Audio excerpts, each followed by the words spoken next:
Wendy Arbor here, and I'm showing a caladium that I'm growing for this season. I really like these plants and I've been growing them for a while, and this is the White Christmas variety. You can see caladium is signature for their heart-shaped leaves. They do get flowers. They'll grow up in a long wire, kind of like a emerald ripple peperomia or other peperomias, but the main attraction are these leaves. As a White Christmas variety, this is my favorite. They get these green veins with the white leaves. You can get them in other colors, pink, red, pink veins, pink leaves. This is my favorite, however. The coloration on the leaf first is due to your light conditions. So you can see this one is mostly white with dark green veins, and that's because I give it a really heavy light, about 12 hours a day. It is artificial light, but I give it heavy light. You can see the ones that get a little bit less light are showing you less white on their leaves. And there's one with very little light. I did have this in a window for a bit, and that's why the coloration changes so much. Otherwise, these grow from corms. I grow these in a pot, and I have 4 corms inside of this pot, and they do not survive frost. So where I live in Chicago, you can't plant these outside because you'll have to dig them up and bring them in because they're not going to survive the winter. But they are awesome in pots. I really enjoy growing them in pots, and they will give you a lot of leaves for only 4 corms again in this potter. I pot it in a clay pot, and that brings me to the next point for watering.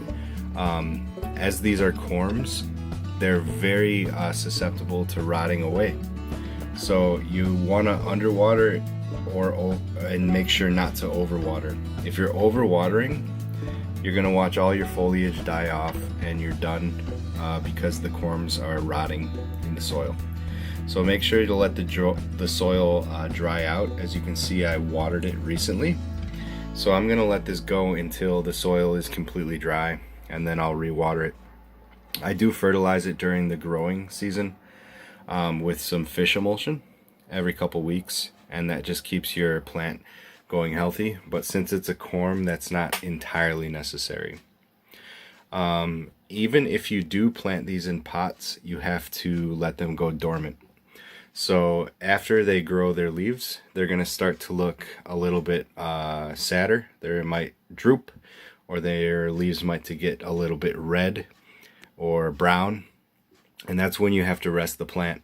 So you can either cut all of these leaves off, all of the growth, and you can put it into a dark closet that's nice and cool for about 3 months, and then replant it, and you're going to get an explosion of awesome leaves again.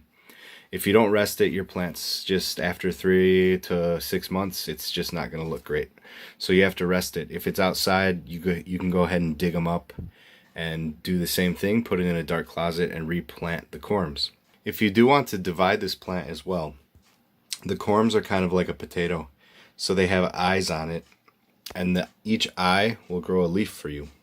So you can dig these out and see where the eyes are, and you can cut this just like a potato into multiple pieces, and each eye will provide you a new corm growing up if you want to divide it. Otherwise, I just let mine go. 4 corms is plenty for me.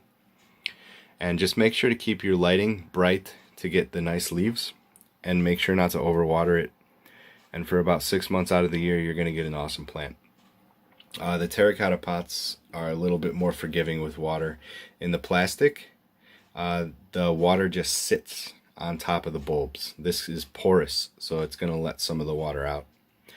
And that is the video for the White Christmas caladium. Thanks for checking in. Wendy Arbor.